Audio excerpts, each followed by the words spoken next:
Quelques jours après que Martine Aubry, secrétaire générale du PS, se soit déclarée candidate aux primaires socialistes, 14 conseillers généraux de Loire-Atlantique affirment leur soutien à François Hollande. Parmi eux, Pascal Bollon. Les primaires du Parti socialiste sont un exercice démocratique nouveau pour la gauche en France, nouveau en France en règle générale. Et je pense que si nous arrivons à mobiliser les électeurs de gauche, tous ceux qui souhaitent participer à cette désignation, on aura donné à notre candidat ou notre candidate une force absolument incroyable. Donc je crois que cette primaire est une très bonne initiative. On ne pouvait pas continuer à désigner celui qui de fait ou celle portera les espoirs de toute la gauche au deuxième tour de la présidentielle uniquement entre socialistes. Il fallait absolument élargir le champ.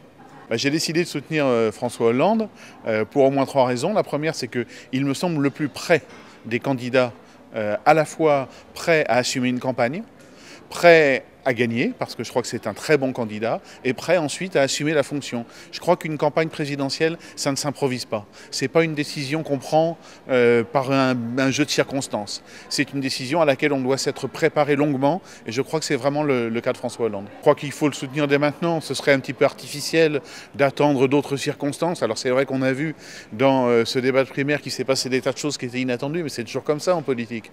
Et donc c'est pour ça que moi, il m'a semblé qu'à partir du moment où en plus François Hollande orientait sa campagne et sa candidature sur 2 axes principaux qui sont redonner espoir à la jeunesse et donc par là même remettre toute la société en mouvement autour de cet objectif de redonner un espoir et un avenir à notre jeunesse. Et puis ensuite, comme moyen, le fait de dire que, sorti de la fiscalité, il faut passer par la fiscalité pour rétablir plus d'égalité et que quand on demande des efforts, parce que tout ne sera pas simple, même une fois qu'on aura gagné en 2012, si des efforts sont à faire, il faut qu'ils soient équitables partagé. Or aujourd'hui, notre système fiscal marche par-dessus la tête puisqu'il est dégressif. Plus on gagne, et surtout si on gagne énormément, moins on paye d'impôts. Et ça n'est plus possible à notre époque.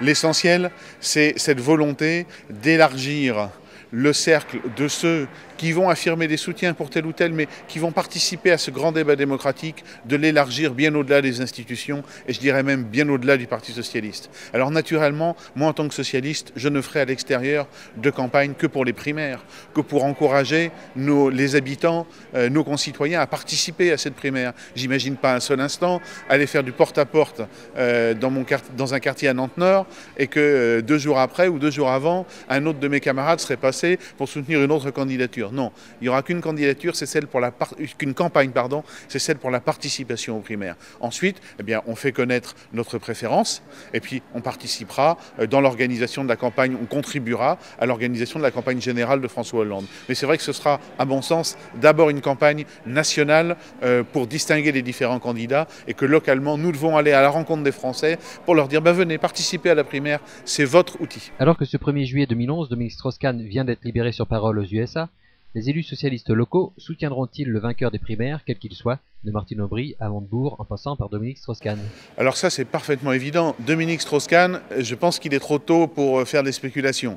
Et puis en plus, ce serait un peu désagréable pour Martine Aubry parce que ça laisserait penser qu'elle ne serait qu'un plan B et qu'on enlèverait une fois que Dominique Strauss-Kahn reviendrait, ce qui est franchement très courtois à son égard. Mais ensuite, naturellement, il n'y a pas de différence telle entre les candidats qu'on ne puisse pas se rassembler autour de celle ou de celui, j'espère que ce sera celui, qui va gagner.